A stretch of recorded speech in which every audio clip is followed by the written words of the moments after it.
12 News is working to give you the information you need to vote in this election. So we've invited every congressional and Senate candidate on 12 News at 4. And today we're looking at Congressional District 3. It's made up of Central and West Phoenix, including Laveen and Maryville.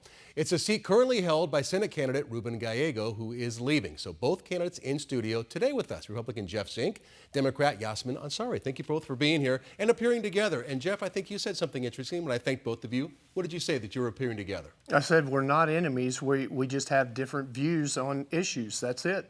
What would you say is your biggest difference from Jeff, issue-wise? I think we have a number of differences. First and foremost, the issue of abortion. I'm very much pro-choice and believe that we need to make sure that every individual in this country, every woman in this country has the freedom and privacy to make their own decision about their medical future and what they do with their own body. That is a fundamental difference between the two of us.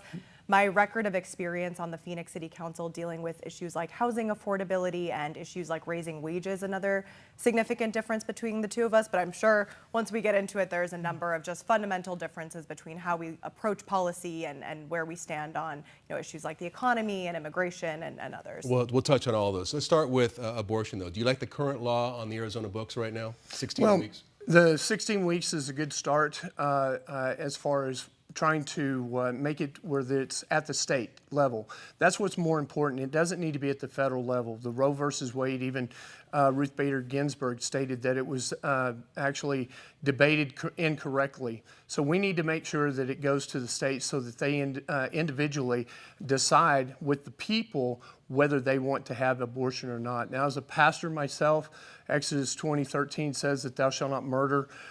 So as a pastor, I want to protect the child from conception. You're pro-life. I am very pro-life. From conception to late term, even in some cases, California, New York, New Jersey, Virginia have where you can kill a child up to 28 days after they've been born. Okay, let's talk about the economy if you can, because you brought that up. How do you think that you would help fix the economy if you made it to Congress?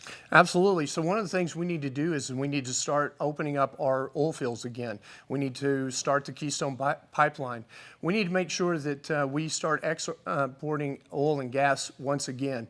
This is something that will start to stimulate our economy and start providing jobs here in our country instead of doing what we've been doing, which is sending all of our manufacturing and everything out of our country.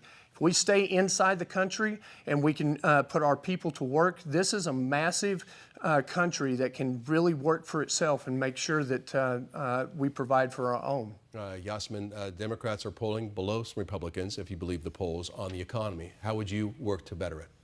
A number of things. First and foremost, I want to address something Mr. Zink said. I have a background in clean energy policy. I was a senior climate advisor at the UN and here in Phoenix helped pass the city's first climate plan. I can tell you I have endorsements from labor unions across the board that are representing working people here in our district, from the carpenters to the iron workers, and they believe in clean energy jobs and investing and transitioning our economy from the fossil fuel industry. So you don't want to drill or frack? I do not, no. The science is very, very clear on this issue. 99% of scientists around the world agree. I mean, look at our extreme heat in the summertime. We need to invest in clean energy. The Biden administration has been enormously successful in that, and that's why I'm supporting your President Harris as well. Just said she was for fracking last night. I saw her on CNN. So you disagree with her on that?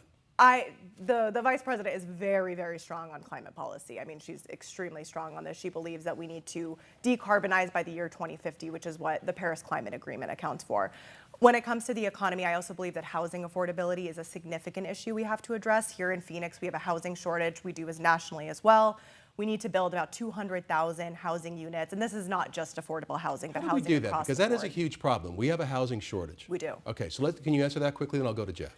There's a number of issues. Zoning reform at the local and state level are very important. I think at the federal level, what we can do is make it easier for folks to buy a home. We can help millennials, we can help younger people invest in their first home. I think that's very important. We also need to make it easier to build and incentivize cities to be able to build more and make sure that we are addressing the housing shortage that we have and make sure that every person in our community has an option of a place to live. So Kamala Harris, the vice president, the candidate obviously for the Democrats, has talked about a $25,000 tax credit that will be a down payment for first-time home buyers. Your thoughts on that?